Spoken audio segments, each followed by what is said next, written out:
All intelligences existed in the abstract, in the potential, all wrapped in the singular intelligence of source energy. And collectively, the potentials got together and they discussed it amongst themselves, and they said, wouldn't it be great to venture out as separate splinters of all source energy, where we do not recognize each other, we do not know each other, and it would be wonderful to exist in a physical, actualized construct and learn the nature of our true essence and reunite. Because if we learn the nature of our true essence and reunite, then the love we have will be far more profound, because it will be actualized love.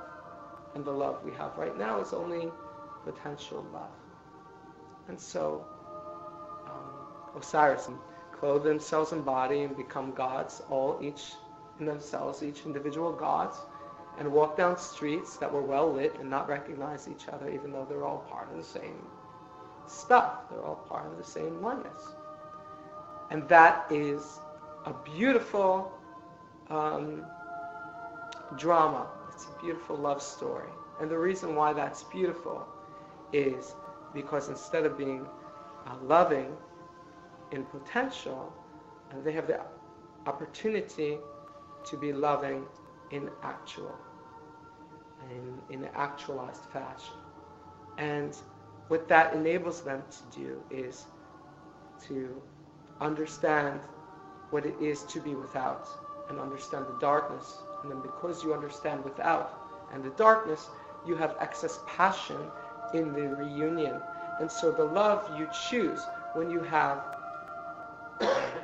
the mask of forgetfulness, the choices you make are far more poignant, because you have a greater degree of freedom. You have more variables, you have more potential, you have unlimited options and choices. So when you choose, your choice is not just a choice, it is the choice, and it is expression of actualized true love.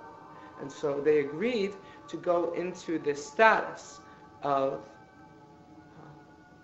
dimensionality of limitations in order to experience variation, division, polarities, so that when you make a choice, that choice is sacred, that choice is meaningful. It's not just you're flowing according to your nature, but your nature has an opportunity to exist within all things being equal, and you get some freedom to actualize those choices. And you hope to keep making choices and actualizing closer and closer and closer to the frequency of your source root energy. Because the source root energy of the intelligence called all source is unconditional love, which is called true love. True love. The ancients in the time of Jesus, they used the word ahava, which was reserved for true love, and it wasn't used for anything else. If a person liked someone, or if a person found someone attractive, there were other words for it, but the word ahava, that word was for true love. And it's actually numerologically equivalent to a equation for true love. For the letters are aleph, which is alpha, which is a single point, and then the letter He, which is the fifth letter, which is 5 points, which is a box, point, point, to the right and left, and on the bottom, parallel, and then a point in the middle. So the point in the middle that was the alpha is now expressing its energy in all 4 directions. It is giving outwardly, unconditionally, in all 4 directions, in the 4D world that it's existing in. So it's expressing its inner song unconditionally in all 4 directions. And what that yields is Bet, which is beta, a second individual. And that second individual then is followed by another He, ahava. So the expression of one individual expressing unconditional true love outward in all directions, indiscriminately, it awakens another to that same frequency, to then join in broadcasting in all four directions, unconditionally in true love. And slowly, they awaken each other one by one by one, and they are not separate. They're all one consciousness. They're not divided.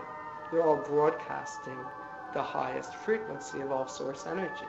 And they're uniting with the oneness of all things in our realm.